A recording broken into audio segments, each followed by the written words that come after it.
Afternoon, good afternoon, good afternoon, good afternoon, a very good afternoon to all. क्या हाल है भाई आप लोगों के? बढ़िया, फर्स्ट क्लास, शानदार, जानदार, एकदम झकास। नरगिस, ऋचा, धीरज, ऋषु, दीपिका, प्रिंस, अंकित, विशाल, कृष्णा, गोविंद, पवन, निधि, शिखा, पारुल, मयंक, दीप्ति, आलोक, शर्मा जी, अनुष्का, गोविंद, दीपांशु, नीलम, अंकित, कृष्णा, राहुल, मोनी, प्रिंस, सुरजीत, स्नेहा, दीपाली, गौरव, निधि, पवन, शिखा, पारुल, मयंक, तन्नु, दीपिका, प्रिया, आलोक, दिव्या, कीर्ति, मोहम्मद, श्याम, गौरी, सत्या, स्नेहा, विशाल, अकृत, तनु, जसप्रीत, प्रिंस, अनुष्का, मोनी, सोनम, भूमि, मनोज, ज्योति, अंकित, सुमन, आलोक, तनु, शिखा, सत्या ने अ very good afternoon to all. क्या हाल है भाई आप लोगों के? बढ़िया, फर्स्ट क्लास, शानदार, जानदार, एकदम झकास। हाँ जी, good afternoon, good afternoon, good afternoon, a very good afternoon to all जी। तो भैया हम पढ़ रहे हैं सिलोक चैप्टर, सिलोजिज्म, कथन, निष्कर्ष। जैसे कि आप लोग जानते हैं, ये जो सिलोक चैप्टर है, सबसे अल्टीमेट मजा आ रहा होगा आप लोगों को पढ़ने में। लेकिन पढ़ने में मजा तब आएगा जब आप लोग तरीके से पढ़ोगे। कहने का मतलब है, 2 लेक्चर हो चुके हैं। जिन बच्चों ने लास्ट 2 लेक्चर्स का रिवीजन कर लिया, मैंने ये नहीं कहा कि लास्ट 2 लेक्चर देख लिया, जिन बच्चों ने लास्ट 2 लेक्चर्स का रिवीजन करा है, उसी बच्चे को पढ़ने में मजा आएगा, वरना मजा नहीं आएगा, नहीं आएगा। समझ रहे हो? जी हाँ। तो मैं कितने क्वेश्चंस आप लोगों को सिलोजिज्म में करा चुका हूं अब तक? इन 21-22 क्वेश्चन शायद मैंने कराए। और अगर इन 21-22 क्वेश्चन का रिवीजन आप लोगों ने किया है, तभी अल्टीमेट, हाँ, 21 क्वेश्चन मैंने करा दिए। अच्छा, इस चैप्टर में हम लोगों ने क्या क्या चीजें पढ़ी हैं, एक बार क्विक रिवीजन कर लेते हैं, है ना। हमने इस चैप्टर में क्या क्या चीजें पढ़ी हैं, एक बार क्विक रिवीजन कर लेते हैं, है ना। एक बार क्विक रिवीजन कर लेते हैं।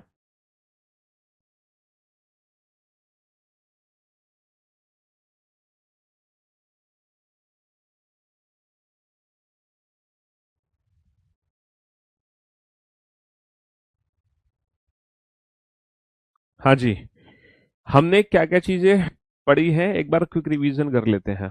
चलिए साहब, सबसे पहले हमने इस चैप्टर में पढ़ा था टाइप्स ऑफ स्टेटमेंट, कितने प्रकार के कथन होते हैं बाबू। जब हमने टाइप्स ऑफ स्टेटमेंट्स के बारे में पढ़ा, तो वैसे तो 6 प्रकार के कथन है, लेकिन जो बेसिक कथन है वो 4 प्रकार के हैं। कौन कौन से? Excuse me, all A are B, सभी ए बी है।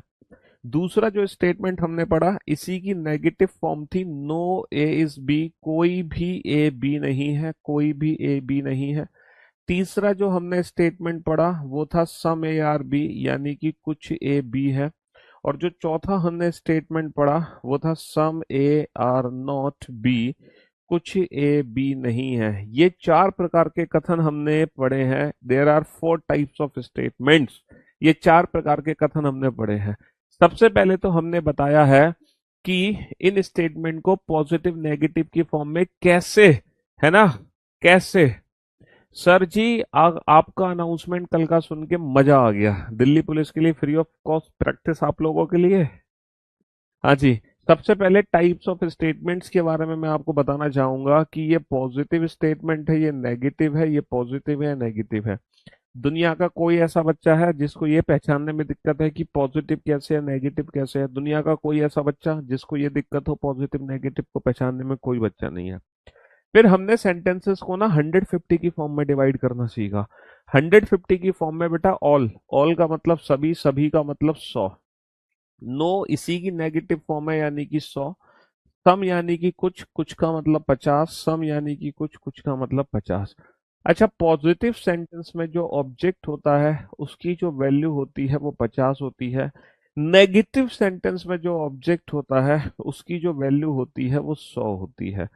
फिर हमने इन सेंटेंसेस को 150 की फॉर्म में डिवाइड करना सीखा। दुनिया के हर बच्चे को पता होगा भाई साहब। हाँ जी, दिल्ली पुलिस की वैकेंसीज आई नहीं है, लेकिन आएंगे नोटिफिकेशन अभी 2 महीने बाद। चलिए, अगस्त में सीपीओ का एग्जाम होगा, फिर बाकी एग्जाम्स होंगे हमारे नवंबर दिसंबर में। हाँ जी। चलिए, तो मैंने 100% ट्रू कंक्लूजन को पहचानने के 2 रूल बताए थे। Rule number 1, if statement is positive then conclusion must be positive, and statement is negative then conclusion must be negative. और दूसरा जो रूल हमने पढ़ा था, वो रूल था कि हम 100 को 50 लिख सकते हैं, लेकिन लेकिन 50 को 100 नहीं लिख सकते। भैया, सभी को कुछ बना सकते हैं, लेकिन कुछ को सभी नहीं बना सकते। फिर हमने तीसरा रूल भी पढ़ लिया है, दो पॉजिटिव स्टेटमेंट को आपस में जोड़ना। और दो पॉजिटिव स्टेटमेंट मिलकर पॉजिटिव ही रिजल्ट देते हैं हमेशा। बस कनेक्शन की कंडीशन ये है, there should be a common term, वहां पर एक कॉमन टर्म होनी चाहिए, और कम से कम किसी एक कॉमन की वैल्यू, कम से कम किसी एक बुक में, बेटा सिलोजिज्म चैप्टर तुम इंडेक्स में नहीं देख सकते हो, है इंडेक्स में देख लो, ये भी तुम्हें बताऊं मैं किस पेज नंबर पर है। दो पॉजिटिव स्टेटमेंट मिलकर पॉजिटिव रिजल्ट देते हैं।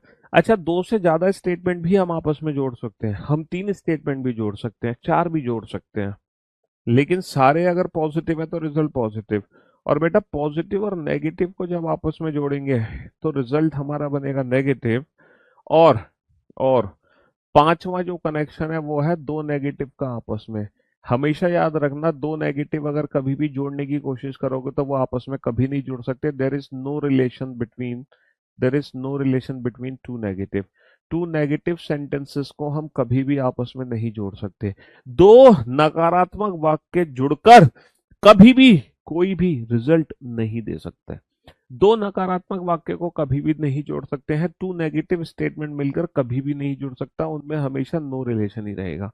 पॉजिटिव पॉजिटिव मिलकर पॉजिटिव रिजल्ट आएगा, पॉजिटिव नेगेटिव मिलकर नेगेटिव आएगा, लेकिन दो नकारात्मक वाक्य मिलने पर कभी भी कोई भी डेफिनेट रिजल्ट नहीं बनेगा, कोई डेफिनेट कंक्लूजन हम नहीं निकाल सकते।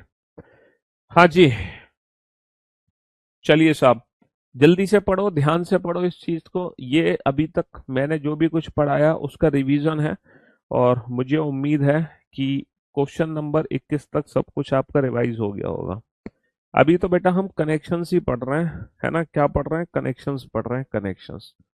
क्वेश्चन नंबर 22, है ना। हमने बेटा एक स्टेटमेंट वाले क्वेश्चन किए थे पहली क्लास में, दूसरी क्लास में हमने दो स्टेटमेंट और तीन स्टेटमेंट वाले क्वेश्चन भी कर लिए। आज तीसरे लेक्चर में भी हम तीन स्टेटमेंट वाले क्वेश्चन करेंगे। ऑल इंजीनियर आर डॉक्टर, सभी इंजीनियर, हिंदी वाले बच्चे हिंदी में लिख लो खुद ही, सभी इंजीनियर डॉक्टर हैं, सभी इंजीनियर डॉक्टर हैं। All doctor are all doctor are architect, सभी डॉक्टर आर्किटेक्ट हैं, सभी डॉक्टर आर्किटेक्ट हैं। And some doctor are lecturer, कुछ डॉक्टर लेक्चरर हैं, कुछ डॉक्टर लेक्चरर हैं। And there are two conclusion, some engineer are architect, कुछ इंजीनियर आर्किटेक्ट हैं, कुछ इंजीनियर आर्किटेक्ट हैं। And some engineer are lecturer, कुछ इंजीनियर लेक्चरर हैं, सम इंजीनियर आर लेक्चरर, कुछ इंजीनियर लेक्चरर हैं। सम इंजीनियर आर लेक्चरर, कुछ इंजीनियर लेक्चरर हैं, सम इंजीनियर आर लेक्चरर, कुछ इंजीनियर लेक्चरर हैं, सम इंजीनियर आर लेक्चरर, कुछ इंजीनियर लेक्चरर हैं। फटाफट से इस क्वेश्चन का आंसर दो जल्दी से, क्वेश्चन नंबर 22 का। क्वेश्चन नंबर 23 पे मैं ले चलता हूं आपको। There are three statement, all engineer are doctor. भाई साहब, सारे के सारे जो इंजीनियर हैं वो डॉक्टर हैं, सारे के सारे जो इंजीनियर हैं वो कौन है, सारे के सारे जो इंजीनियर हैं वो डॉक्टर हैं। रीस्टेटमेंट वाले क्वेश्चंस जो हैं वो सही कर दो तुम अपने, वैसे तो रीस्टेटमेंट वाले गलत होते हैं, but SSC point of view से सही कर सकते हो। हालांकि ये कॉन्ट्रडिक्शन वाला क्वेश्चन है, इसलिए ये एग्जाम में नहीं आएगा। गलती से आ गया तो तुम उसको सही कर देना, रीस्टेटमेंट को। ऑल डॉक्टर आर आर्किटेक्ट, सभी डॉक्टर आर्किटेक्ट हैं, सभी डॉक्टर आर्किटेक्ट हैं। All architect are all architect are lecturer, सभी आर्किटेक्ट लेक्चरर हैं। ऑल आर्किटेक्ट आर लेक्चरर, सभी आर्किटेक्ट लेक्चरर हैं।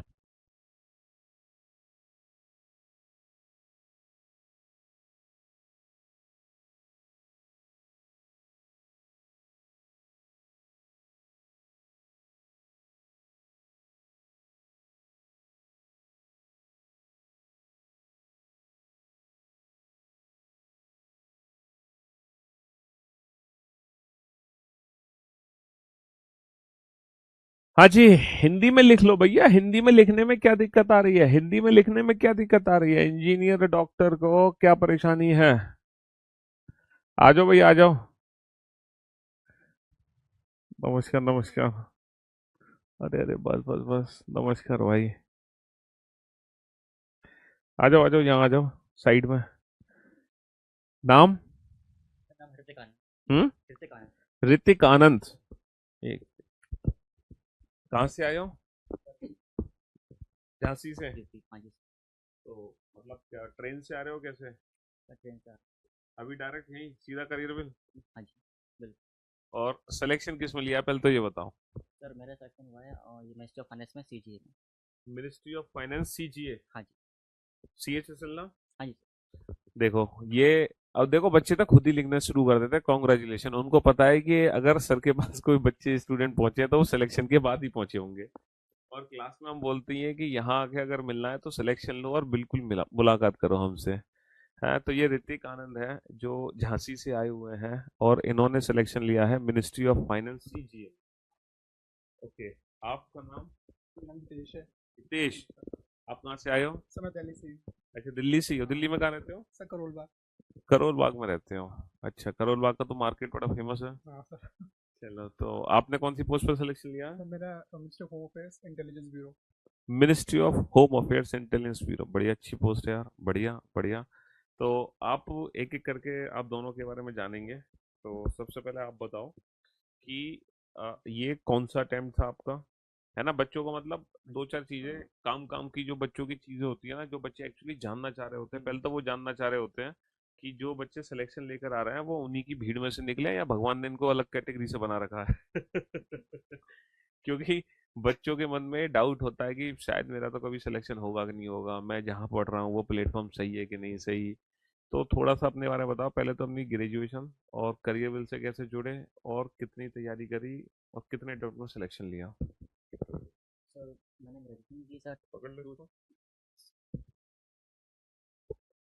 मिठाई यहाँ रखता हूँ। तो सर मैंने ग्रेजुएशन की सर 2023 में। हम्म। सर इसके बाद सर मैंने कैरवल से मैं जोड़ा सर 2023 के अगस्त में। हम्म। तब से सर मैंने आपका बैच लिया और साथ में मैंने गगन सर का बैच लिया था मैथ्स का। अच्छा। हाँ, तो मैंने रीजनिंग और मैथ्स सर पूरी आपसे पढ़ी। हम्म। और सर आपका कंटेंट बड़ा अच्छा लगा मुझे। जो और मतलब कहीं और मैंने और भी मैंने जगह देखा बट वहाँ मैं सेटिस्फाइड नहीं हुआ इतना। अच्छा। हाँ, मतलब आपका कंटेंट बड़ा अच्छा है। चैप्टर आपके सारे हैं और सब में हर वैरायटी के सवाल मिले मुझे। हाँ, तो उसके बाद मैंने रिवाइज। और सर सेकंड चीज़ है सर, रिवीजन बहुत ज़रूरी है। रिवीजन हाँ, बहुत सिलेबस जरूरी कर है। लो उसके बाद आपको रिवाइज बहुत सारा करना पड़ेगा। रिवाइज करो मल्टीपल टाइम्स, उसके बाद प्रैक्टिस रिवाइज, ये इंपॉर्टेंट है। और सबसे ज़्यादा अहम चीज़ है रिवीजन। सिलेबस करने के बाद रिवीजन आपको करना पड़ेगा बहुत ज़्यादा। रिवीजन करिए, साथ में PYQ एंड मुक्स, ये बहुत ज़रूरी है। ये ये इन्होंने कहा, देखो जो हम बार बार कहते हैं कि सिलेक्शन लेने के लिए पीवाईक्यू, रिवीजन, मॉक। अच्छा, साउंड नहीं आई, वॉइस। अच्छा, आप क्लास लाइव ही देखते थे या वीओडी? वीओडी पे। हाँ सर, तो लाइव मैंने अभी तक एक भी क्लास नहीं ली है। सारी मैंने BOD ली है रिकॉर्डेड। सारी रिकॉर्डेड क्लास और देखी है? सारी क्लास तो देखी है हमेशा। देखी है। चलो, बच्चे ने, आपने अभी रीजनिंग के बारे में बताया, बच्चे जीएस के बारे में जानना चाह रहे हैं, जीएस कैसे किया?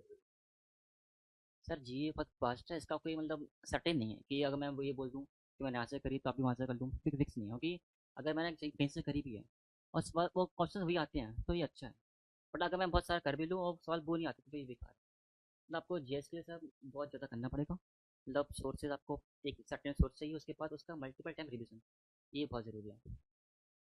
और कोई मतलब सर्टेन इसका पर है नहीं, क्वेश्चन कहाँ से आ सकता है, खासकर फिर करंट अफेयर कहाँ से कितने कहाँ से आ सकती है, कोई सर्टेन इसका है नहीं। तो आपको रिवाइज बहुत करना पड़ेगा, बस यही है सर। कहने का मतलब, आप जो मेन बच्चों को फोकस कराना चाह रहे हैं वो रिवीजन पर कराना चाह रहे हैं। और अब ऐसे हम बोलते भी हैं क्लास में कि पढ़ना जितना पढ़ रहे हो, अगर तुम टाइम टू टाइम रिवीजन नहीं कर रहे हो तो चीजें बेकार हो जाती हैं, भूल जाते हैं। प्रैक्टिस कितनी करी थी? सर प्रैक्टिस मैंने काफ़ी किया है, काफ़ी मैथ में और रीजनिंग काफ़ी किया है। और जैसे कि आपकी जो बुक थी ना सर, वो मैंने ली थी और उसके सारे 100 पीछे जो सम्स थे वो सारे लगा ली थी मैंने। और सेम गगन सर के साथ में भी जो उनकी बुक थी, वो उनको मैंने बहुत ज़्यादा रिवाइज कर लिया पहले तो। इसके बाद उनकी जो और भी बुक्स हैं उनको मैंने सारे उनके जो क्वेश्चन हैं वो सारे लगा लिए। और फिर मॉक टेस्ट काफ़ी लगा। मतलब जब तुम तैयारी कर रहे थे तो ये बताओ, सिंसियरली डेडिकेटेडली कितने महीने या साल तैयारी करी, तुम्हें लगा कि हाँ ये तो सर मैं बिल्कुल, मैंने सब शादी घर बार रिश्तेदार सब छोड़ दिए थे, वो कितना टाइम तैयारी करी? उम, सर सिंसियर पढ़े अगर ये मैंने अराउंड लगभग सर 1 साल लगभग, बहुत एक ज़्यादा। हाँ जी। और उससे पहले सर सिलेबस को मैं इसमें काउंट नहीं कर रहा हूँ, सर सिलेबस अलग ही चीज़ है। 1 साल ही only revision and mock test, revision और सब प्रैक्टिस वगैरह। अच्छा, अलग ही उसी में आता है लगभग 5 से 6 महीना सिलेबस। आप कहना चाह रहे हो कि पहले 5 से 6 महीने आपने सिलेबस कंप्लीट किया, हाँ जी, उसके बाद 1 साल आपने डेडिकेटली रिवीजन और प्रैक्टिस की। हाँ जी सर, ये बहुत ज़रूरी है रिविज़न करना। सीजीएल मेंस दिया। हाँ जी, उसमें मार्क्स थोड़े कम बन रहे हैं। कम मन है, कोई नहीं। अगर मैंने थोड़ी सा तो कुछ समझ छूट गया मेरे उसमें। अरे तुम तो यार कैमरे में भी नहीं दिख रहे हो, साइड साइड से हट गए, हमने भी ध्यान भी नहीं दिया। हाँ, तो क्या नाम बताया था तुमने अपना?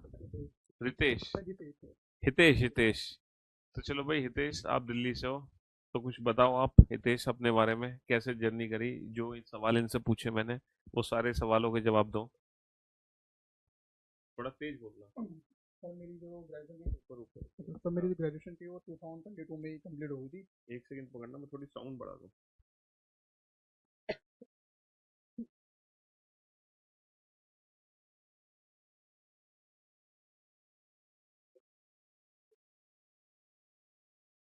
Yes sir.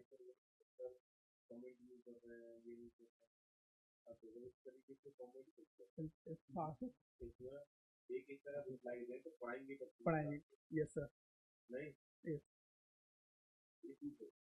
चलो,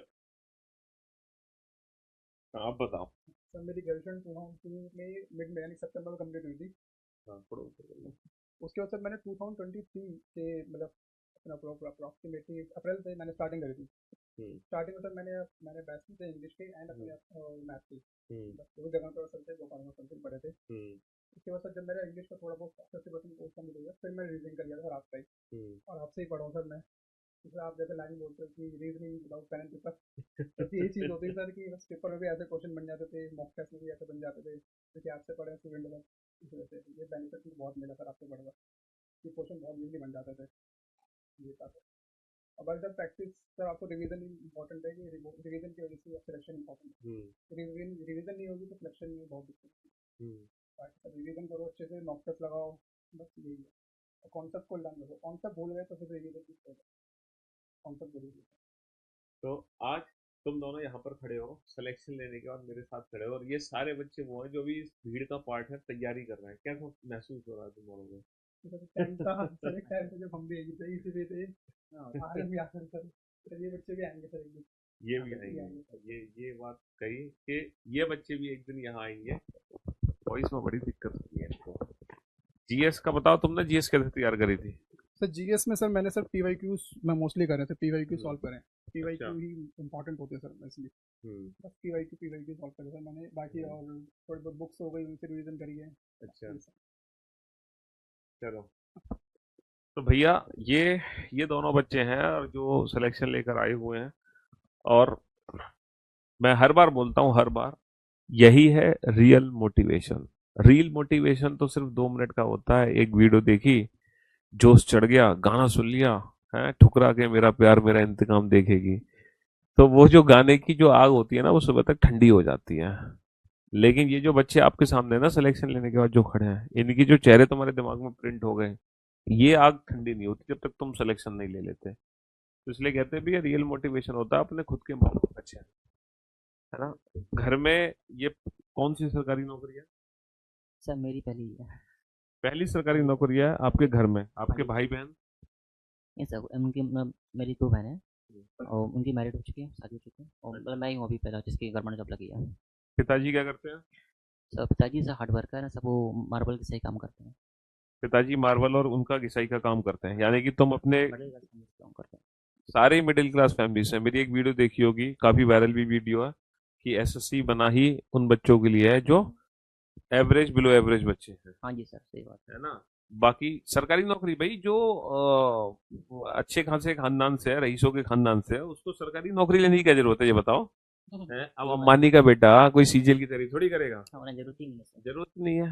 तो काफी सारे बच्चे यहाँ बोलते हैं कि सर हमारे घर में प्रॉब्लम है, तो मैं हर बार यही कहता हूँ, भाई ये तैयारी वही सब कर रहे हैं जिनके घर में दिक्कत है, वरना तुम तैयारी करने थोड़ी आओगे। अगर तुम्हारे घर में दिक्कत नहीं है, तो तुम्हारे घर में बिजनेस है तुम्हारे पापा का बहुत अच्छा खासा, तो तुम क्यों तैयारी करोगे? नहीं करोगे। तो तुम्हारे घर में पहली सरकारी नौकरी है? पापा मम्मी खुश है एकदम? सर अभी बताया नहीं है।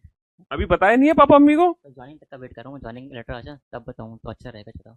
यार तुम तो फिर ऐसी बातें कर रहे हो कि सर सीधा फिर तो मैं बहू ला के बताऊंगा घर वालों को। बिल्कुल नहीं। ये मैंने सरकारी नौकरी ले ली, लो मम्मी मैंने शादी भी कर ली। आने में भी थोड़ा सा टाइम है, अच्छा। बस सोच रहा हूँ पहले आ जाए तो नहीं अच्छा तो सरप्राइज वगैरह दूँ सीधा। ये इतनी बड़ी खुशी मतलब कैसे तुम अपने अंदर जहन में रख पा रहे हो इसको? मुझे क्योंकि मन तो बहुत कर रहा है जल्दी से बता दूँ, बट ज्वाइनिंग लेटर आ जाए तो क्योंकि ज़्यादा तुमने अच्छा रहेगा। आजकल ये ट्रेंडिंग देखा होगा कि यूट्यूब पे बच्चे जब रिजल्ट आ जाते हैं तो अपने माँ बाप को बैठा के रिजल्ट दिखाते हैं हाँ तो सब, उसके वो भी एक बावजूद अच्छी चीज़ है, कोई दिक्कत नहीं उसमें। चलो यार अच्छी बात है, मतलब तुम अभी अपने घर वालों को सरप्राइज देना चाहते हो हाँ और जी ये सर। गलती से वीडियो देख ली उन्होंने तो। नहीं ये वीडियो उन तक तो नहीं पहुँचेगी, वो यूट्यूब का ये अलग एल्गोरिथम है ना, वो रिलेवेंट वीडियो दिखाता है, तो वो नहीं दिखती वीडियो इस तरह की तो भाई एजुकेशनल। ये ऋतिक कह रहे हैं कि ये वीडियो हाँ इनके मैं उन्हें जरूर भेज दूंगा, जब आ जाएगा तब जरूर मैं आपको नहीं भेज वो तुम्हारी जरूरत नहीं है, ये कह रहे हैं कि ये वीडियो इनके मम्मी पापा तक नहीं पहुंचेगी तो अब ये तुम्हारी जिम्मेदारी है, इस वीडियो को मैं भी अपने यूट्यूब शॉर्ट्स पे डालूंगा तो ये वीडियो इनके मम्मी पापा तक पहुंचाना। ठीक है सर। तो आपके पापा क्या करते हैं? सर मेरे पापा करोल बाग में ही हेल्पर की जॉब करते हैं। करोल बाग में हेल्पर की जॉब है। आपके घर में कौन सी सरकारी नौकरी है? पहली है। पहली सरकारी नौकरी है? यार वाह, इस बार मतलब जितने भी सीएचएसएल मैंने बच्चों से मुलाकात करी है लगभग सारे बच्चे हैं जिनके फैमिली में ही पहली सरकारी नौकरी है। कहीं तुम झूठ तो नहीं बोलते हो? नहीं सर पहली है, मैं सिंगल ही चाइल्ड हूँ सर, मतलब मेरा अच्छा कोई सिंगल चाइल्ड हो आप? ओके ओके, नहीं बाकी जो घर में आसपास ताऊ चाचा का लड़का सर मेरे नहीं है सर। नहीं है? पहली सरकारी नौकरी तो घर वाले खुश एकदम पक्का? सर मैंने भी नहीं बताया ये। तुमने भी अपने मम्मी पापा को नहीं बताया है? नहीं सर। अरे तुम दोनों झूठ बोल रहे हो। नहीं सर नहीं बताया सर, मैं देखा कि वो जो लेटर आ रहा है डिग्री का वो सीधा हाथ में लेके बढ़ाऊंगा। अच्छा मतलब तुम तुम दोनों ही चाह रहे हो कि जो डॉक्यूमेंट वेरिफिकेशन का लेटर आ जाएगा, ज्वाइनिंग लेटर, वो अपने मम्मी पापा को सीधा दिखाओगे हैं? हाँ हाँ सर। जी सही है। तो अब देखो इन दोनों की वीडियो मैं डालूंगा यूट्यूब पर और तुम लोगों की जिम्मेदारी है उस यूट्यूब को वायरल करके उस वीडियो को इनके मम्मी पापा तक पहुंचाएं। ये सरप्राइज देना चाह रहा है अपने मम्मी पापा को। हाँ ये सर। गजब यार, बढ़िया बढ़िया। तो अभी क्या बोल कर आए हो अपने घर में, कहाँ जा रहे हो? कि सर मैं सर से डाउट पूछने जा रहा हूँ। सर से डॉक्टर पूछने जा रहे हो? जैसे। चलो यार बढ़िया बढ़िया यार, तुम दोनों को बहुत बहुत बधाई हो भैया। मैं तो यही शुभकामनाएं है मेरी आप लोगों के साथ कि जीवन में अभी तो और आगे बढ़ो। अभी तो देखो ये तो जिंदगी का पहला इम्तिहान था, अभी तो जिंदगी में बहुत इम्तिहान होने बाकी हैं और अभी तो एक सफलता की सीढ़ी चढ़ी है, अभी तो पूरा पहाड़ चढ़ना बाकी है और वो अब तो अब राह मिल गई, अब तो चढ़ते चले जाओगे, कोई रोक नहीं पाएगा तुम्हें। हाँ अब एक अलग एक्चुअली अलग कॉन्फिडेंस आ जाएगा तुम्हारे अंदर। हाँ सेलेक्ट हो गया बस मजबूत है तो लास्ट में हमारे बच्चों को ऑल द बेस्ट बोल दो। So all the best all of you, practice करते रहिए, मेहनत करते रहिए, और खासकर रिविजन बहुत ज़रूरी है। तो आप रिविजन करिए खासकर, बहुत ज़्यादा, मतलब रिविजन आपको सिर्फ एटलीस्ट हर चीज़ का आपको 5 से 6 बार रिविजन मस्ट है। इससे कम में काम शायद ही चले, 5 से 6 बार रिविजन बहुत मस्ट है। इसके बाद पीवाईक्यू और मॉक टेस्ट। सिलेबस करना कोई बड़ी बात नहीं है, हर कोई कर लेता है, जितने बच्चे हैं ना एग्जाम दे रहे हैं उन सब ने सिलेबस करके रखा है, सब ने करके रखा है। आपको चाहिए एटलीस्ट 5 से 6 बार रिविजन, 5 से 6 बार मैथ्स का हो चाहे रीजनिंग का हो, इतना चाहिए। उसके बाद PYQ and mock test. Mock test से आपको मालूम चलता है कि सवाल की जो नई वैरायटी आजकल चल रहे हैं वो क्या है, अब वो बहुत ज़रूरी है आपके लिए। बोल दो ऑल द बेस्ट भैया लास्ट में। ऑल द बेस्ट सबको। सब जल्दी सिलेक्शन लो, फिर सर से मिलने आना। हाँ सब भी जल्दी से हाँ। चलो भाई ठीक है, थैंक यू, बहुत बहुत अच्छा लगा। तुम दोनों ने खाना खाया? तो नीचे जाओ भी, कौन से वहीं बैठो कौन से रूम में है ना, खाना खा के ही जाना, ठीक है ना? बिना खाना खाए मत जाना, ठीक है? कितने बजे ट्रेन है? हाँ तो बस खाना खा के निकलना, ठीक है ना? चलो ठीक ठीक मिलते हैं। अरे ये मिठाई है, एक मिठाई खा लेते हैं, इसको ओपन करो। बाकी मैं मीठा कम ही पसंद करता हूँ क्योंकि आजकल जैसे ही उम्र बढ़ने लगती है ये डायबिटीज की प्रॉब्लम होने लगती है। अरे वाह बर्फी है ये, बढ़िया। लो पहले दवाई आप खाओ, लो तुम भी खाओ ये मिठाई।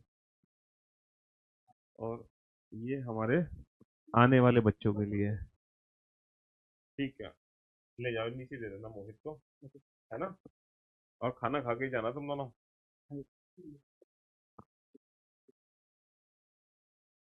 ठीक है? बाकी अभी 4 बजे तक हो यहाँ पे, चलो ठीक है ना? ठीक ठीक, एक फोटो, एक बार फोटो खिंचा लेता हूँ मैं। बेटा 1 मिनट का होल्ड रखना बस, मैं एक बच्चों के साथ फोटो खिंचा के आ रहा हूँ।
हाँ जी।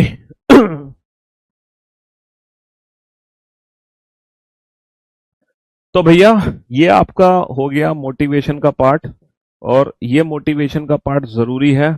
ऐसे ही मोटिवेट होते रहिए और लाइफ में आगे बढ़ते रहिए।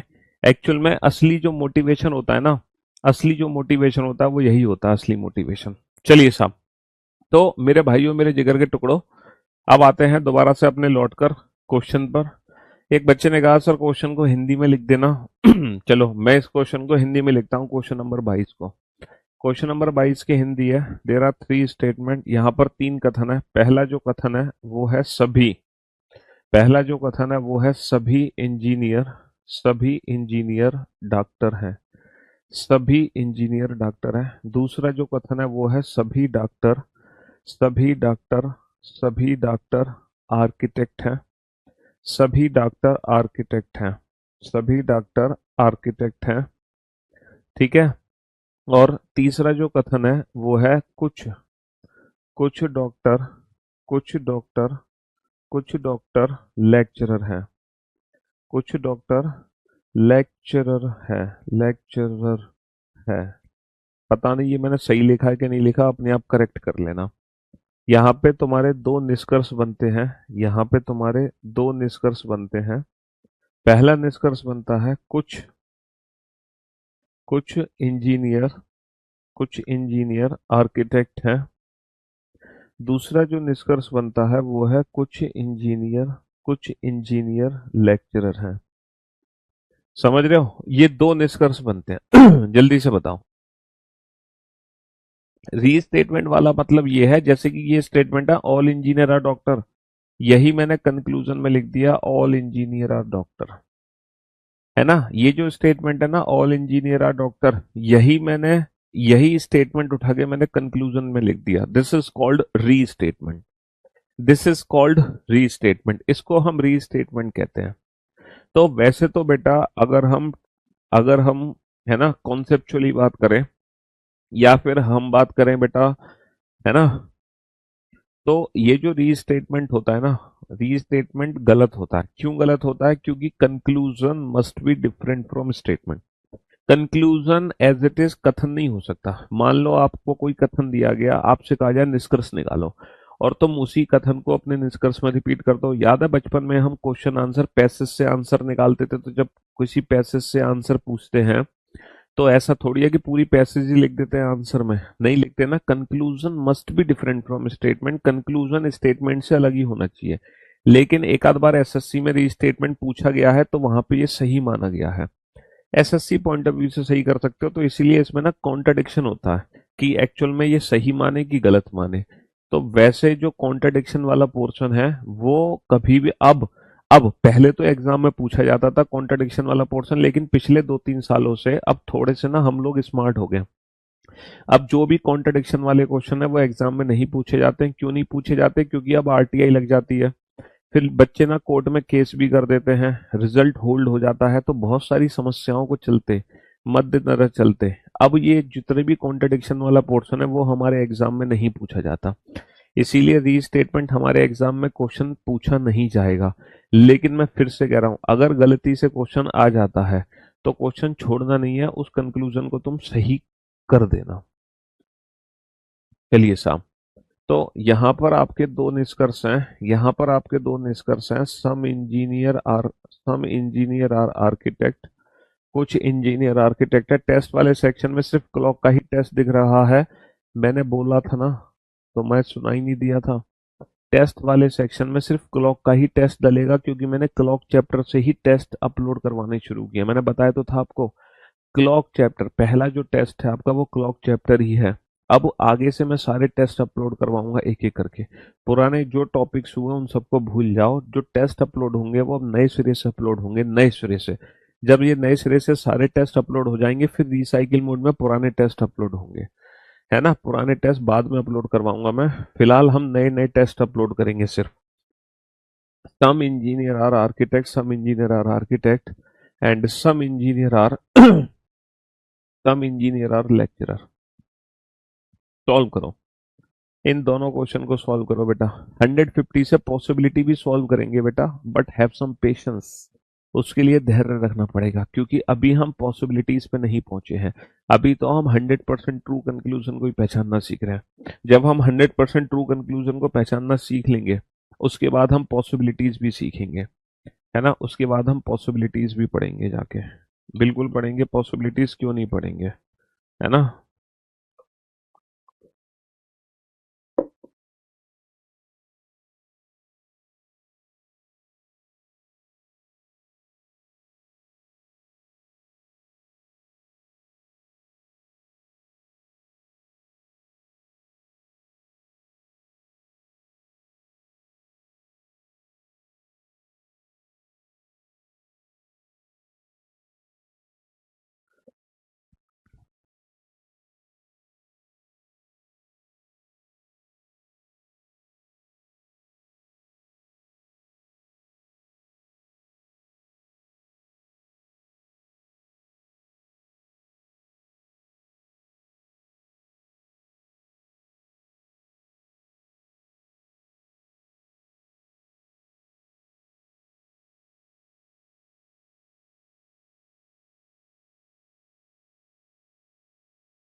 हाँ जी, चलिए साहब।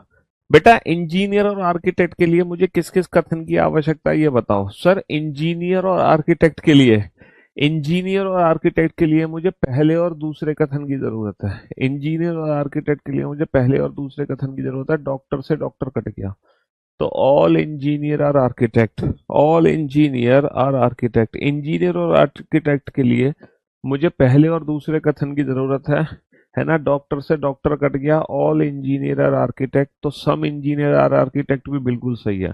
जब सारे इंजीनियर आर्किटेक्ट है तो कुछ इंजीनियर तो आर्किटेक्ट होंगे ही भैया। 100 को तो 50 लिख ही सकते हैं, 100 को तो 50 लिख ही सकते हैं। डॉक्टर डॉक्टर इसलिए कट गया क्योंकि इस डॉक्टर की वैल्यू 100 है। अच्छा, इंजीनियर और लेक्चरर में रिलेशन क्या होगा? इंजीनियर और लेक्चरर में रिलेशन क्या होगा? सर, ये डॉक्टर और ये डॉक्टर आपस में जुड़ सकता है। सर, इस डॉक्टर की वैल्यू 50 है और इस डॉक्टर की वैल्यू 50 है। तो ये जो रिजल्ट है वो पहले और दूसरे को मिला के, ये जो रिजल्ट है वो पहले और तीसरे को मिला के है।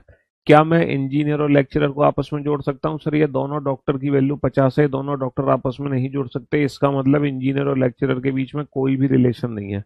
इसका मतलब इंजीनियर और लेक्चरर के बीच में कोई भी रिलेशन नहीं है। इंजीनियर और लेक्चरर के बीच में, सर, ये डॉक्टर की जो वैल्यू है वो 50 है, इस डॉक्टर की वैल्यू भी 50 है, ये दोनों डॉक्टर आपस में जुड़ नहीं सकते, तो इंजीनियर और लेक्चरर के बीच में कोई संबंध नहीं है। लेकिन ये डॉक्टर और ये डॉक्टर जुड़ गया तो सभी इंजीनियर आर्किटेक्ट हैं, तो डेफिनेटली कुछ इंजीनियर भी आर्किटेक्ट होंगे, है ना। हाँ जी।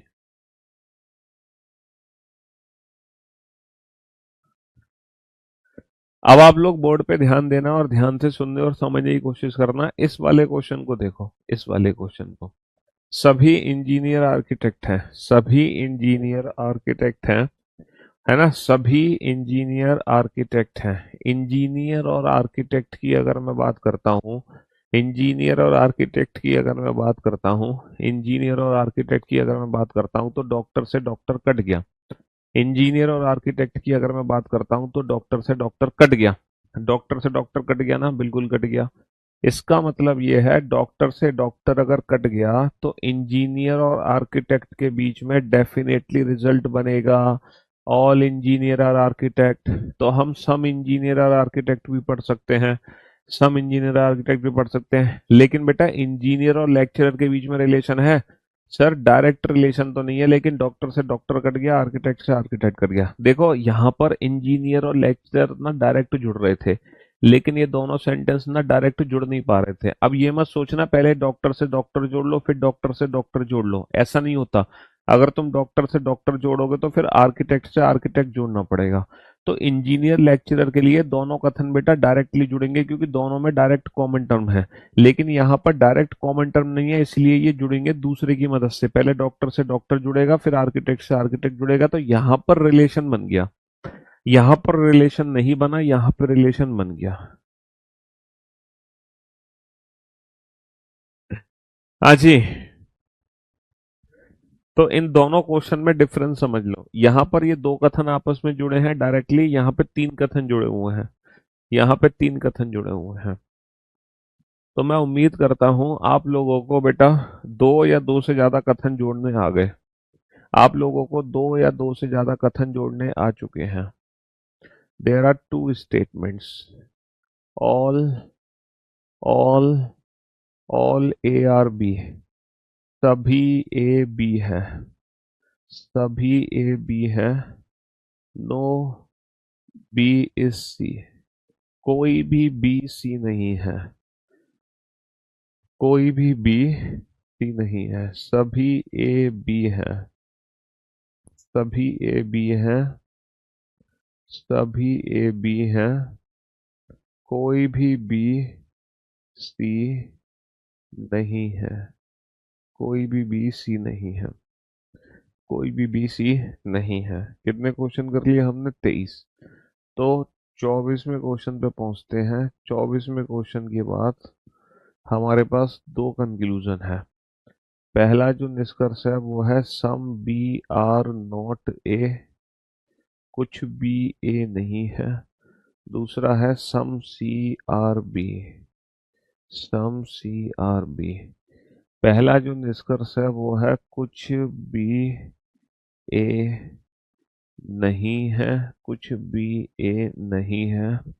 और दूसरा जो निष्कर्ष है वो है कोई भी बी, कोई भी बी सी नहीं है। सॉरी सॉरी सॉरी सॉरी, कुछ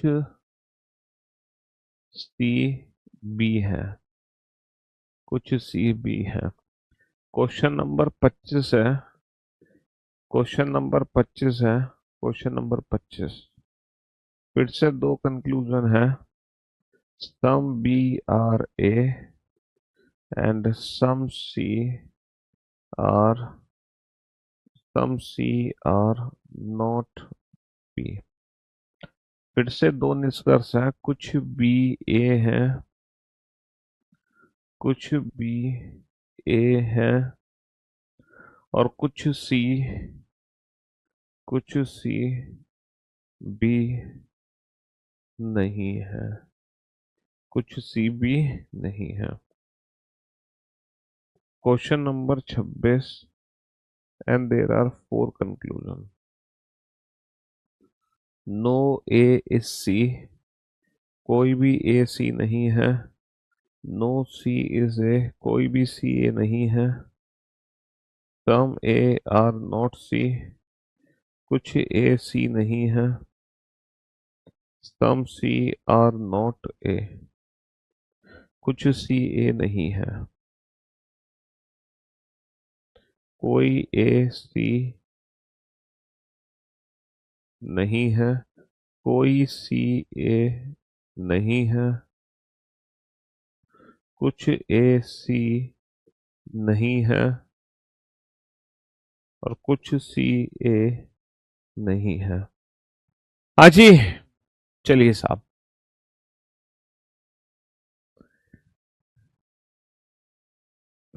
बेटा क्लास क्वेश्चंस की पीडीएफ में आंसर इसलिए नहीं होते हैं क्योंकि उनका जो एक्सप्लेनेशन है, सॉल्यूशन है, वो आपको क्लास पीएनजी में मिल जाता है। तो तुम क्लास पीएनजी को साइड में रखा करो ना। तो क्लास क्वेश्चंस की जो पीडीएफ है उसके जो आंसर्स हैं वो तुम्हें क्लास पीएनजी में मिल तो जाते हैं। बहुत ही सोच समझ के आंसर देना बेटा, इन तीनों ही क्वेश्चंस का बहुत ही सोच समझ के आंसर देना, बहुत ही सोच समझ के आंसर देना इन तीनों ही क्वेश्चन का। और एक क्वेश्चन नंबर 27 भी रह रहा है, उसको भी बना दो। क्वेश्चन नंबर 27 में भी चार कंक्लूजन है, चार। ठीक है, ऑल ए आर सी, सभी ए सी है। सम ए आर सी, कुछ ए सी है। ऑल सी आर ए, सभी सी ए हैं, सम सी आर ए, कुछ सी ए हैं, समझ रहे हो? सभी ए सी हैं, कुछ ए सी हैं, सभी सी ए हैं और कुछ सी ए हैं। ये क्वेश्चन नंबर 27 और बच रहा था, इसको और सॉल्व कर दो।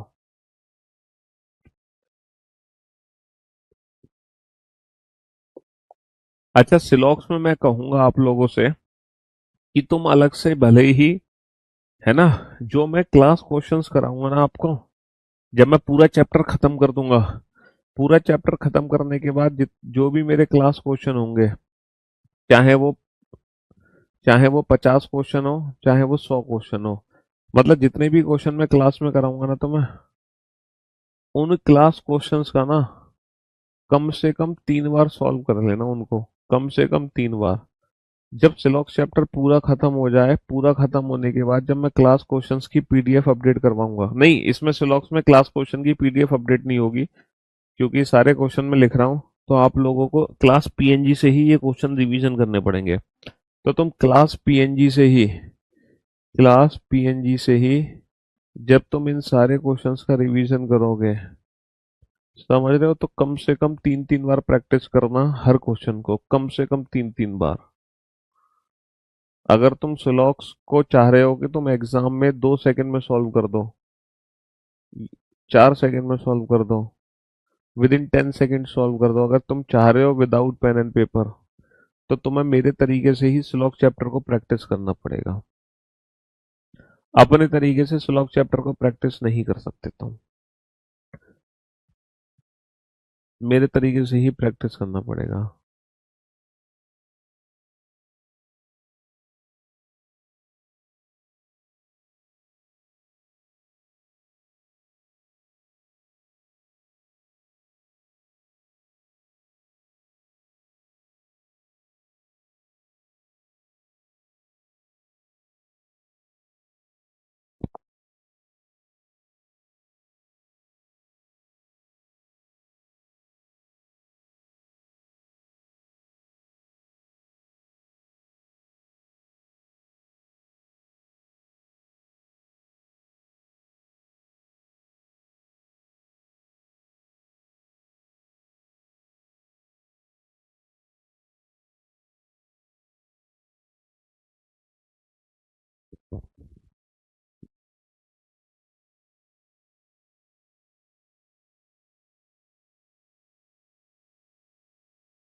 चलिए साहब, अब आप लोग मेरे ख्याल से बोर्ड पर ध्यान से देखना और सुनने और समझने की कोशिश करना, है ना? सर, ये पॉजिटिव स्टेटमेंट है, ये हमारा नेगेटिव स्टेटमेंट है, यहाँ पर जो ए है उसकी वैल्यू 100 है और ये जो बी है उसकी वैल्यू भी 100 है। पॉजिटिव स्टेटमेंट में ऑब्जेक्ट की वैल्यू 50 होती है, नेगेटिव स्टेटमेंट में ऑब्जेक्ट की वैल्यू 100 होती है। बहुत बढ़िया। बहुत बढ़िया सर। सभी का मतलब ए की वैल्यू 100 है, पॉजिटिव में 50 है, कोई का मतलब 100 है और ये नेगेटिव होने की वजह से 100 है। बहुत बढ़िया। अच्छा, some B are not A, some B are not A, अगर मैं बी और ए की बात करता हूं तो बी और ए के लिए मुझे दोनों स्टेटमेंट की आवश्यकता नहीं है, सिर्फ पहले कथन की जरूरत है। और अगर मैं पहले कथन को ध्यान से देख रहा हूं तो पहला कथन पॉजिटिव है, पहला कथन पॉजिटिव है, पॉजिटिव स्टेटमेंट से नेगेटिव कंक्लूजन नहीं बनेगा। यहाँ पर 150 को चेक मत करना, क्योंकि 150 बाद में चेक होता है, पहले चेक होता है पॉजिटिव का पॉजिटिव, पॉजिटिव का पॉजिटिव, नेगेटिव का नेगेटिव। तो बेटा बी और ए के बीच में सिर्फ और सिर्फ पॉजिटिव रिजल्ट बन सकते हैं, नेगेटिव रिजल्ट नहीं बन सकता। Sir some C are B, यहाँ पे सम सी आर बी में 150 मत देखना, क्योंकि सम सी आर बी, सी से बी बेटा नेगेटिव स्टेटमेंट है, तो नेगेटिव स्टेटमेंट से पॉजिटिव रिजल्ट नहीं बन सकता, इसलिए गलत है। पॉजिटिव से नेगेटिव रिजल्ट नहीं बन सकता, इसलिए गलत है। तो ये 150 की वजह से गलत नहीं है, ये पॉजिटिव नेगेटिव होने की वजह से गलत है, क्योंकि पॉजिटिव स्टेटमेंट पॉजिटिव रिजल्ट देगा, नेगेटिव नेगेटिव देगा। इसीलिए इस क्वेश्चन का आंसर है नन फॉलोस। कोई भी निष्कर्ष अनुसरण नहीं करता, नेगेटिव नहीं बन सकता, बी और ए के बीच में गलत जवाब, सी और बी के बीच में पॉजिटिव नहीं बन सकता, गलत जवाब। ये दोनों गलत हो गए। अच्छा, बी और ए के बीच में सम बी आर ए बनेगा, बिल्कुल सही जवाब, and some C are not B बनेगा, बिल्कुल सही जवाब। बोथ फॉलो, दोनों निष्कर्ष अनुसरण करते हैं। सर बी और ए के बीच में कुछ बी ए है, बिल्कुल सही जवाब, और कुछ सी बी नहीं है, बिल्कुल सही जवाब, या फिर कोई भी सी बी नहीं है, बिल्कुल सही जवाब, या फिर कुछ बी सी नहीं है, बिल्कुल सही जवाब। कल ही आपको पता थी ये बात, बहुत बढ़िया। अच्छा, अब बात करते हैं ए और सी की। सर ए और सी पॉजिटिव और नेगेटिव स्टेटमेंट है, ये दोनों स्टेटमेंट जुड़ जाएंगे बी के थ्रू, ये दोनों स्टेटमेंट बी के थ्रू जुड़ जाएंगे, और ए और सी पॉजिटिव नेगेटिव मिलकर नेगेटिव रिजल्ट मिलेगा। इसका मतलब ए और सी के बीच में जो भी रिजल्ट होगा वो नेगेटिव रिजल्ट होगा, ए और सी के बीच में।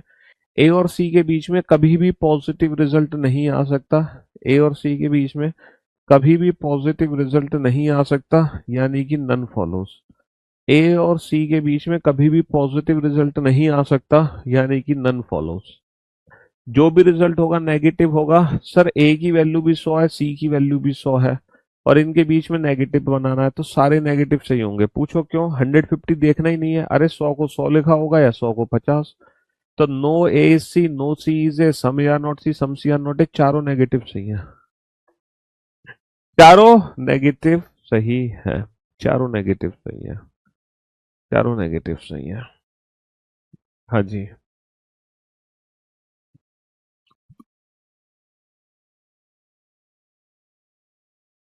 यार तुम नाइट मेयर के अल्फाबेट को सब रीअरेंज कर लो ना अल्फाबेटिकल ऑर्डर में, फिर देख लो कितने ऐसे अल्फाबेट है जिनकी पोजीशन सही है, उसमें क्या दिक्कत है।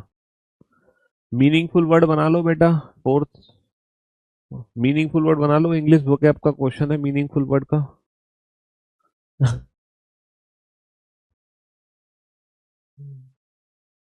तो मेरे दोस्तों, मेरे भाइयों, मेरे जिगर के टुकड़ों, ना 24, ना 25, ना 26, ना 27, किसी भी क्वेश्चन में कोई दिक्कत नहीं होगी, ना 24, ना 25, ना 26, ना 27। Again there are two statement, all all rains are water, सभी वर्षा पानी है, सभी वर्षा पानी है, no rain is, no rain is cloud, है ना। क्वेश्चन नंबर 28, क्वेश्चन नंबर 28, और no water is cloud, some water are not cloud, no cloud is water,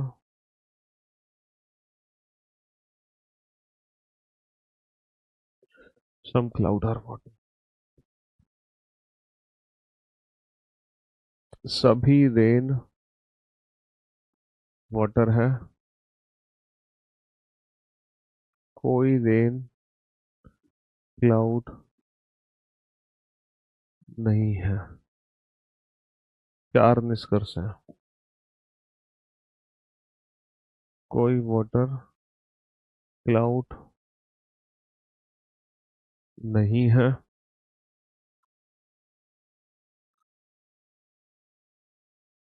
कुछ वाटर क्लाउड नहीं है।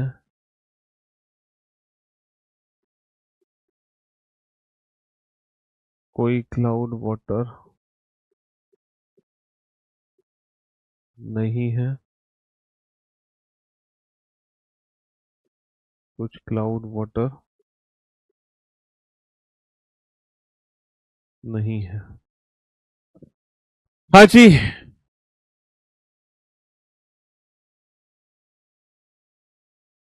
तो बेटा इंटू 3 स्पीड में सारे लेक्चर देखी क्यों? सिलॉक्स के देखने नहीं थे तुम्हें?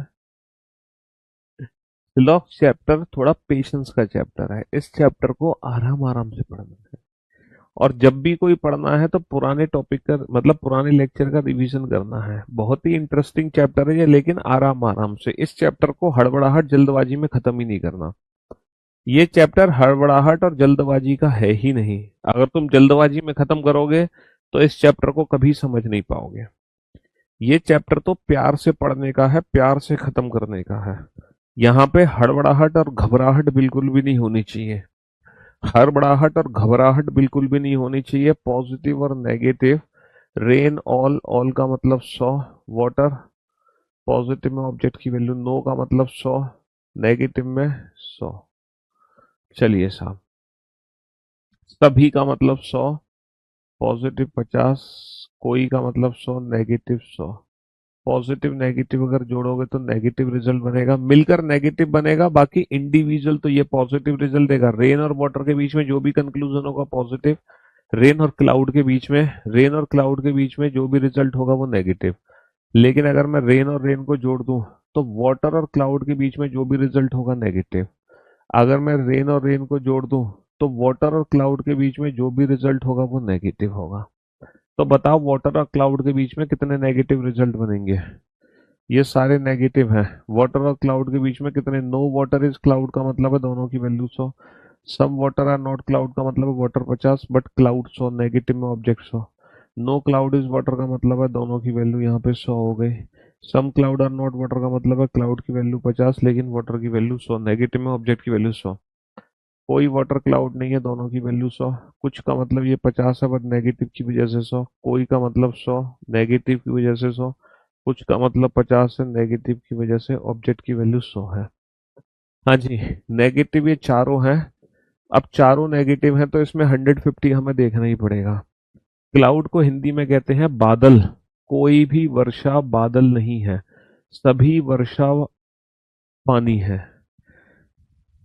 सभी वर्षा पानी है। बहुत ही सोच समझ के आंसर देना, बहुत ही सोच समझ के, वरना पिटोगे अगर इस बार तुमने गलत आंसर दिया। बहुत पिटोगे, बहुत धुनाई होगी बेटा, धुनाई तुम्हारी। धुनाई धुनाई धुनाई। सर वाटर की वैल्यू 50 है, वाटर की वैल्यू को 100 नहीं कर सकता मैं। सर वाटर की वैल्यू 50 है, वाटर की वैल्यू को 100 नहीं कर सकता मैं। वाटर की वैल्यू को 100 नहीं कर सकता मैं। वाटर की वैल्यू को 100 नहीं कर सकता, तो सिर्फ एक ही कंक्लूजन बनेगा, some water are not cloud. अगर यहाँ पे दोनों की वैल्यू 100 होती तो सारे नेगेटिव सही होते, बट एक 50 एक 100 तो सिर्फ एक ही नेगेटिव बन पाया।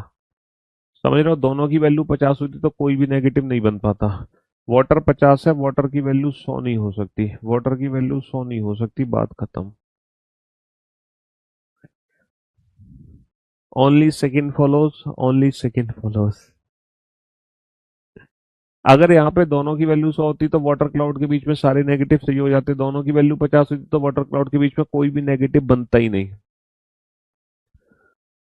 देखो, यहाँ पर यहाँ पर ए और सी दोनों की वैल्यू 100 थी तो ए और सी के बीच में सारे नेगेटिव सही हैं। यहाँ पर ए और सी में से किसी एक की वैल्यू 50 है, एक की वैल्यू 100, तो सिर्फ एक ही कंक्लूजन ठीक है। सिर्फ एक ही कंक्लूजन ठीक है। सिर्फ एक ही ठीक है। There are two statement. All.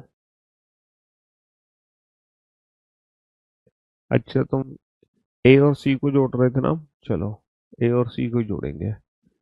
All, all B are A, all B are A and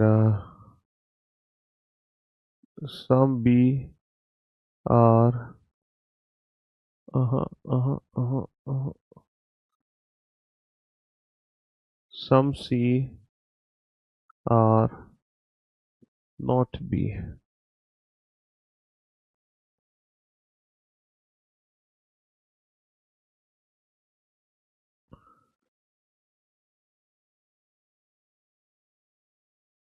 No A is C. No C is A.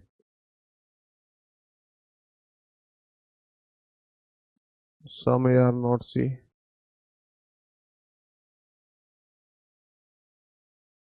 Some C are not A. All A are B. All A are B. Some C are not B.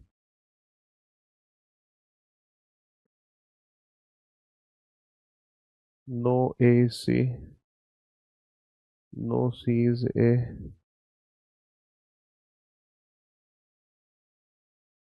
Some A are not C. Some C are not A.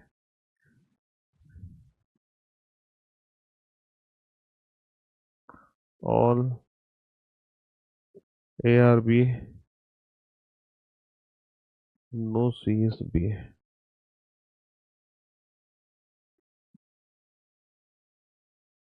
No A is C. No C is A.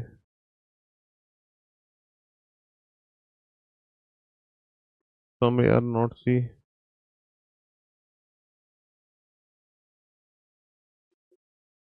Some C are not A. Clock test की PDF भी notes में डलवा दीजिए। हाँ डलवा देंगे, हर चीज चाहिए तुम्हें। हाँ? हम्म।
इस बार अगर तुमने एक भी क्वेश्चन का क्लॉक टेस्ट की पीडीएफ भी नोट्स में डलवा दे दीजिएगा, सुन तो ली भाई, करेंगे उस पर भी काम। हाँ, इस बार एक भी सिंगल क्वेश्चन का आंसर तुम्हें गलत नहीं देना है, सारे आंसर एकदम परफेक्टली देने हैं, परफेक्टली और परफेक्टली।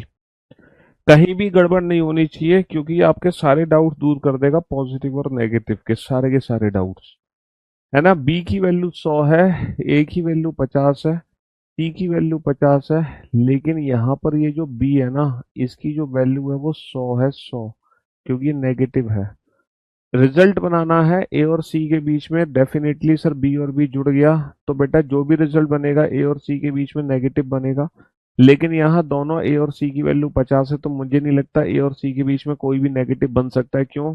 क्योंकि नेगेटिव अगर बनना है तो वैल्यू तो 100 जाएगी, कम से कम ऑब्जेक्ट की वैल्यू 100 चली जाएगी।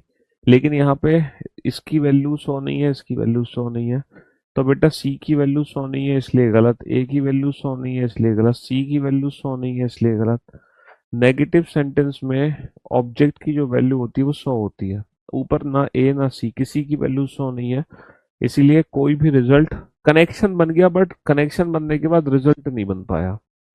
सर यहाँ पर देखो, यहाँ पर देखो, ये जो बी है इसकी वैल्यू 50 है, लेकिन ये जो बी है इसकी वैल्यू 100 है। तुम सोच रहे थे कनेक्शन नहीं बनेगा, आप बिल्कुल गलत थे, कनेक्शन बन जाएगा। और पॉजिटिव नेगेटिव मिलकर जो भी रिजल्ट बनेगा नेगेटिव बनेगा, और ए की वैल्यू 100 है, सी की वैल्यू 50 है, तो यहाँ पर ए और सी के बीच में एक ही नेगेटिव रिजल्ट बनेगा, some C are not A, some C are not A, बाकी सब गलत हो जाएंगे। क्यों? क्योंकि बेटा सी की वैल्यू 50 है, सी की वैल्यू 100 नहीं हो सकती, सी की वैल्यू 100 नहीं हो सकती, सी की वैल्यू 100 नहीं हो सकती, इसीलिए बाकी सब गलत हो जाएंगे। ए और सी के बीच में एक ही रिजल्ट बनेगा, सम सी आर नॉट है, सम सी आर नॉट है, सिर्फ एक ही रिजल्ट बनेगा सी और ए के बीच में, सम सी आर नॉट है। अच्छा बेटा, अगर तुम सोच रहे हो पॉजिटिव नेगेटिव है, बी और बी कनेक्ट नहीं हो सकते, तो आप बहुत बड़ी गलत फहमी में हो, क्योंकि नीचे जो बी है उसकी वैल्यू 100 है, तो कनेक्शन तो बनेगा। और पॉजिटिव नेगेटिव मिलके नेगेटिव ही रिजल्ट बनता है, ए की वैल्यू 100 है, सी की वैल्यू 100 है, तो अब ए और सी के बीच में सारे नेगेटिव सही हो जाएंगे। तो जब हम पॉजिटिव नेगेटिव को जोड़ते हैं तो रिजल्ट नेगेटिव बनता है। अगर दोनों की वैल्यू 100 है तो सारे नेगेटिव सही हैं, किसी एक की वैल्यू 100, एक की 50, तो सिर्फ एक ही नेगेटिव बनेगा। यहाँ पे दोनों 50 है तो कोई भी रिजल्ट नहीं बन पा रहा। चीजों को रट्टा नहीं लगाना है, चीजों को रट्टा नहीं लगाना है, कॉन्सेप्चुअली समझना है। अगर तुम रटोगे तो फंसोगे बेटा, रटना वटना कुछ है ही नहीं, जितना कॉन्सेप्चुअली चीजों को समझोगे उतना अल्टीमेट मजा आएगा आपको, अल्टीमेट मजा आएगा आपको पढ़ने में, है ना, अल्टीमेट मजा आ जाएगा पढ़ने में। जब आप कॉन्सेप्चुअली चीजों को समझते हो ना, तो उसको, उसका पढ़ने का मजा ही कुछ और होता है, एक अलग लेवल की फीलिंग हमारे अंदर आती है। मेरे सब सही हो गए गुरुजी। सारे आंसर परफेक्ट हो गए, मौज आ गई सर, मौज, गजब। आप क्यों कंपटीशन बढ़ा रहे हो सर इतनी अच्छी रीजनिंग पढ़ाकर? ये तुमने जो बोला है ना, ये बात हमारे दिल को छू गई है मेरे भाई। बताएं क्या, ज्ञान बांटने से हमेशा बढ़ता है बेटा, घटता नहीं है, याद रखना। अगर तुम भी किसी को पढ़ा दोगे, ये ट्रिक सिखा दोगे, तो तुम्हारी नॉलेज एनहांस हो जाएगी, घट नहीं जाएगी। और सिर्फ इसी सोच के कारण जब मैं कॉलेज में पढ़ता था, तो हम बीटेक करी हुई है मैंने, बीटेक में तो तुम जानते हो वन नाइट स्टडी होती है, एक रात पहले पढ़ते हैं। उस समय भी मैं अपने हॉस्टल में सारे दोस्तों को बैठा के पढ़ाता था, भले ही मैंने यूनिट तैयार नहीं करी है, 5 यूनिट आती थी, तो मैं क्या करता था, एक एक यूनिट दो तीन बच्चों को, दो तीन दोस्तों को दे दी, एक खुद को ले ली। तो पहले मैं पढ़ता था, फिर बाकी मैं सबको पढ़ाता था, उसके बाद मेरा एग्जाम भी होता था। भले ही मेरी आधी तैयारी है, लेकिन ये पढ़ाने का शौक हमारे अंदर बचपन से है। मेरे को एक क्वेश्चन आता है तो मैं चाहता था कि मेरे दोस्त को भी वो क्वेश्चन आ जाए, भले ही उसने 2 क्वेश्चन अलग से तैयार किए हुए हैं, लेकिन मैं इसकी चिंता नहीं करता था।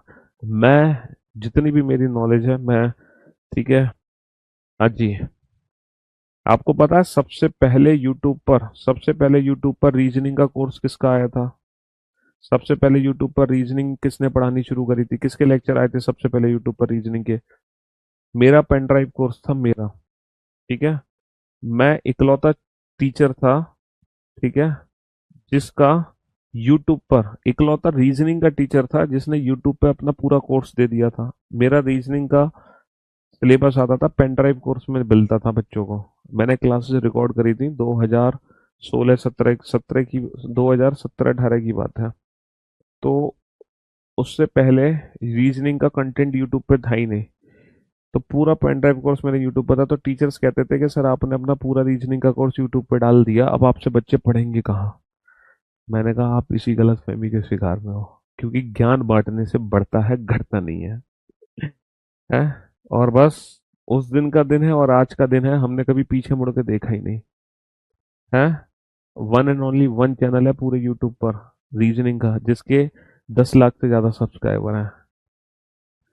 कोई भी यूट्यूब पे सिंगल ऐसा रीजनिंग का चैप वो नहीं है चैनल जिसके 10 लाख से ज्यादा सब्सक्राइबर हो। तो ये आप लोगों का प्यार है। जब आदमी सच्चे दिल से ईमानदारी से मेहनत करता है ना, तो वो फल मिलता है। तो आप लोगों ने ये सोचते हो ना कि पीयूष सर के बारे में हम किसी को नहीं बताएं, पीयूष सर हमारे पास रहे तो ज्यादा बेटर है, कंपटीशन बढ़ा देंगे पीयूष सर, ये आपकी बहुत बड़ी भूल है। क्योंकि तुम जैसा दूसरों के लिए सोचोगे, ईश्वर तुम्हारे लिए सोच रहा है। ये चीज याद रखना, अगर तुम दूसरों के लिए भला करोगे, दूसरों के बारे में अच्छा सोचोगे, मतलब ये समझ लो कि अगर तुमने किसी के लिए इंटू इंटू टू किया है ना, तो ईश्वर आपके लिए इंटू 200 करेगा, इतना याद रखना। अगर किसी ने आपको, मतलब आपने किसी को अगर 10 रुपए दिए हैं ना, 10 रुपए मदद के लिए, तो भगवान इसका 200 गुना आपको देगा। समझ रहे हो? 1000 गुना भी दे सकता है, 10,000 गुना भी दे सकता है। बस वो आपकी नीयत पे डिपेंड करता है कि आपकी नीयत क्या है। जब आपने वो 10 रुपए दिए थे, तो वो 10 रुपए देते वक्त आपकी सोच क्या रही होगी, आपकी नीयत क्या रही होगी? क्या आपकी नीयत थी कि भगवान मुझे देगा? अगर आपने इस नीयत से दिए तो कभी नहीं मिलेंगे। तो नीयत होनी होनी है ना। हाँ, लोभ लालच ये सब, इन चीजों से परे हो जाओ। उस नीयत से काम करोगे ना। देखो मेरा तो लाइफ का यही फंडा है। मैं अपने जीवन में इस सक्सेस, इस मुकाम पर सिर्फ मतलब पहुंचा हूं, तो मैं इसके पीछे अपनी मेहनत, तो देखो मेहनत तो सभी लोग करते हैं, मेहनत तो सारे लोग करते हैं, मेहनत कौन नहीं करता। लेकिन मेहनत के साथ साथ जो ईमानदारी है, बस मैं दूसरों के प्रति जो मेरा व्यवहार है, जो उनके प्रति ईमानदारी है, सकारात्मक सोच है, मुझे लगता है ये मेरे जीवन को, मैं मेरी सक्सेस में इन चीजों का सबसे मतलब सबसे बड़ा रोल है। हाँ जी, ऐसा मैं बिलीव करता हूँ। बाकी आप लोग ऐसा मानो नहीं मानो वो आपकी मर्जी है, बट मुझे तो ऐसा ही लगता है कि भैया मेरी सफलता के पीछे मेरी मेहनत के साथ साथ मेरी ईमानदारी, मेरी सच्चाई, मेरी नीयत है। तो आपको क्या लग रहा है कि इस बैच में सारे स्टूडेंट ही पढ़ रहे हैं, कोई टीचर नहीं पढ़ रहा होगा? है शुरू से। और हम तो कहते थे कि सर्व शिक्षा अभियान है बेटा, जितने पढ़ेगा इंडिया तभी तो बढ़ेगा इंडिया। टीचर भी पढ़ने चाहिए, क्यों नहीं पढ़ने चाहिए, ताकि वो चलिए नेक्स्ट। ये क्वेश्चन आपके सामने, और ये आज का टेस्ट क्वेश्चन है। मतलब लास्ट में हम एक टेस्ट लेते हैं ना, एक क्वेश्चन के थ्रू, जो भी कुछ आपने आज पढ़ा वो कुछ समझ भी आया कि नहीं समझ आया। ऑल एप्पल्स आर मैंगो, सभी जो सेब हैं वो आम है। सारे के सारे जो सेब है वो आम है। नो एप्पल इज ऑरेंज, कोई भी सेब संतरा नहीं है, कोई भी सेब संतरा नहीं है। And no mango is orange, no mango is orange. Conclusions है यहाँ पर, ठीक है। Some mangoes are not orange, some oranges are not mangoes, some apples are not oranges, some oranges are not apples, और एक कहानी में एक बहुत बड़ी गड़बड़ हो गई है। कहानी में एक बहुत बड़ी गड़बड़ नहीं हुई, हो गई।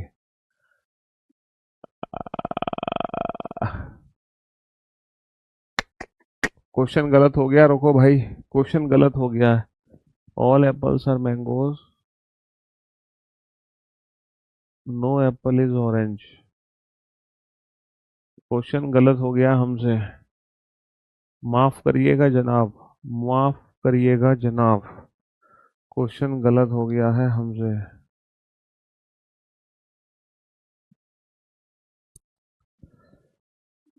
अरे यार, कहाँ गलती हो गई क्वेश्चन बनाने में, क्वेश्चन गलत बन गया भाई। एक second, some mangoes are orange, ये तो सही है। Some apples are,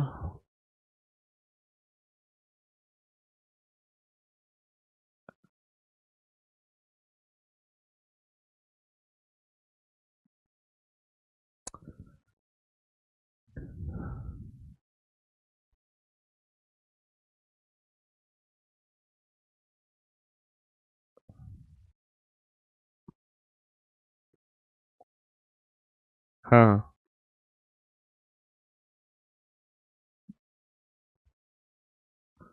no apple is grape, grape grape grape. Some mangoes are not orange, some orange are not mango, some mangoes, question गलत बन गया बेटा, जो बनाना चाह रहे थे वो नहीं बना। Some mangoes are not grapes, some grapes are not mangoes. ठीक है, हाँ, and some grapes are not oranges, some oranges are not grapes. चलिए साहब, बनाइए, अब बनाओ। 6 निष्कर्ष है बेटा, और ये तुम्हारा टेस्ट क्वेश्चन है आज का।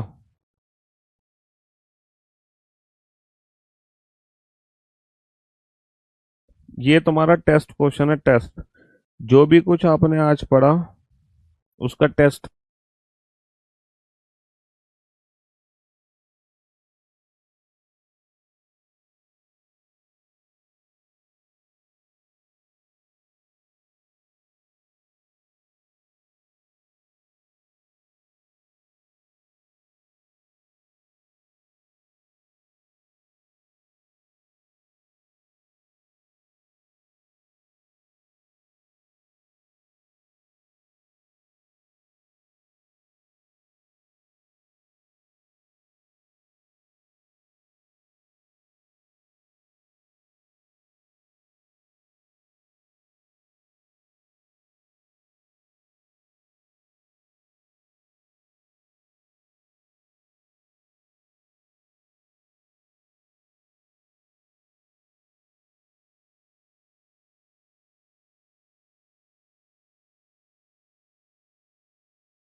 चलिए साहब, अब आप लोग बोर्ड पर ध्यान से देखना और सुनने और समझने की कोशिश करना, है ना। ध्यान से देखना और सुनने और समझने की कोशिश करना। पॉजिटिव स्टेटमेंट है ना, और ये नेगेटिव है और ये नेगेटिव है। तो हमारे पास एक पॉजिटिव स्टेटमेंट है और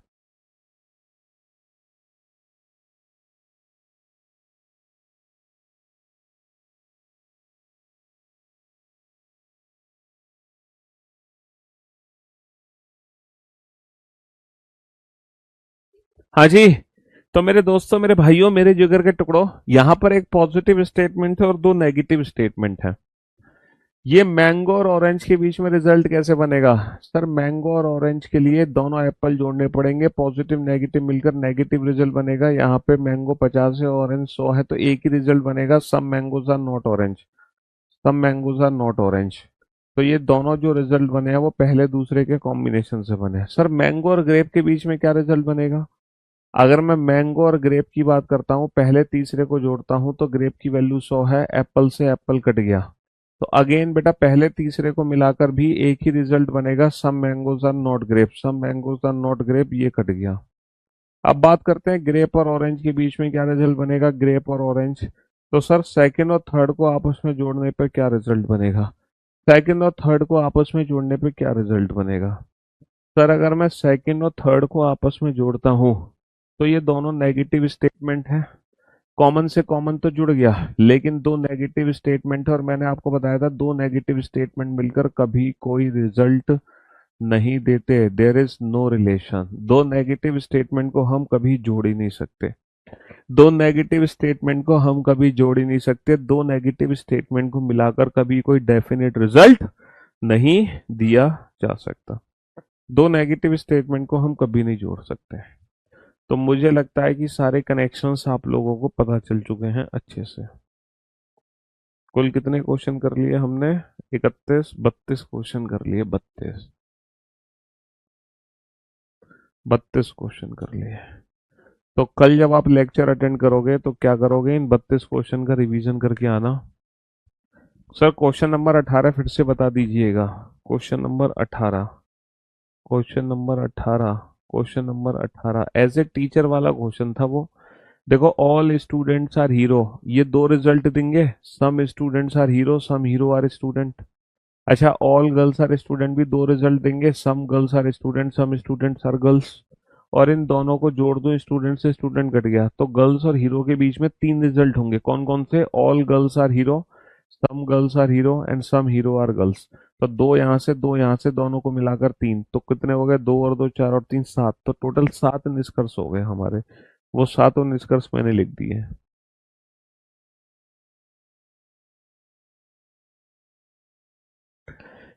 तो कल की क्लास जब आप अटेंड करोगे तो आप इन क्वेश्चंस का बेटा रिवीजन करके आना, तभी आप कल का लेक्चर अटेंड करना, वरना कल का लेक्चर मत देखना। ये 32 के 32 क्वेश्चन का रिवीजन करना, तभी आप कल का लेक्चर देखना, वरना मत देखना।